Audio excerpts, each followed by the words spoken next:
Hi everybody, Ben from IPI here with a quick video as a follow-up to a blog that we actually posted a couple of weeks ago. But as we're sort of through the initial reactive phase of keeping the lights on with this dreaded pandemic that we find ourselves in, now's a perfect time to start optimizing operations. It's going to be here for a while.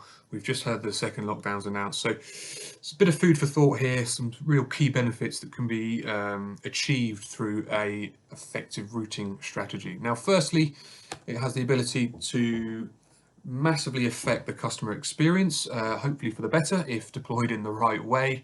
We know customers are always demanding, they want to be serviced on their channel of choice at their time of choice.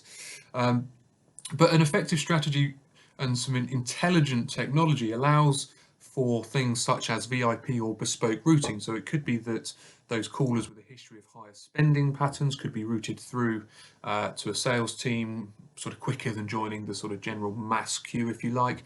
But we can also start looking, we could flip that on its head. So we could have callers that we know are due to make a payment, we could have them automatically routed through to a collections team rather than sort of going in through the general queue and getting transferred between departments, etc. So just something to think about there. Today's customers, well, 90% of today's customers expect an immediate response, and by immediate, that's sort of defined as within 10 minutes. So by 10 minutes of picking up the phone, I want this sort of query resolved and answered. So on top of that, there's also the emergence of all the sort of current devices and technologies, things like Alexa and Amazon Lex and Google Dialogflow. So we can start to utilize these technologies and actually building them into the strategy of the way sort of calls and contacts are handled by a contact center. So we are really able to sort of address these changing habits that we're seeing, the way people are choosing to spend their money and the times and channels by which they're doing that. We have the potential now to start unlocking agent capacity by considerable chunks. So we can start to automate some of the sort of self-serviceable requests, things that aren't actually adding value to a contact center, and customers don't really want to speak to an agent to do so. By doing so, we can start to give time back to businesses. So those agents can have more time to spend going through the more complex interactions with callers. And there is a direct link between the employee satisfaction and the customer satisfaction. We have to be cognizant these agents are taking hundreds and hundreds of calls day in, day out, and they don't want to be doing that with frustrated customers who only want to change their address or make a quick payment.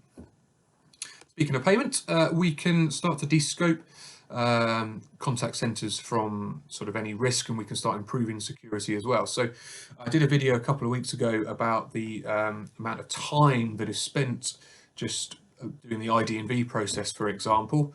We can do that upstream of anybody actually getting connected to an agent, and that unlocks some enormous potential gains whilst also improving security as well for the contact center. And so there's enormous potential here for capacity gains.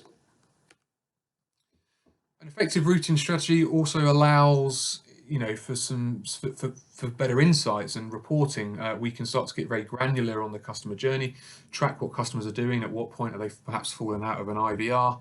It could be that customers feel a bit uncomfortable. We're all British, giving sort of negative feedback to an agent after they've just spoken to them for 5 minutes or so. But actually, enabling a platform that sort of allows that to be anonymized will actually yield better feedback for you as an organization, which we can then build into what we call a closed loop feedback system. So we can start analyzing what's going on. We can make some changes and track those as well if the right sort of platform is in place. That's it from me, just a quick video today, but there's a bit of food for thought there. Any questions, please do get in touch. There'll be contact details all around this video, I'm sure. But thanks very much for watching, and see you on the next one.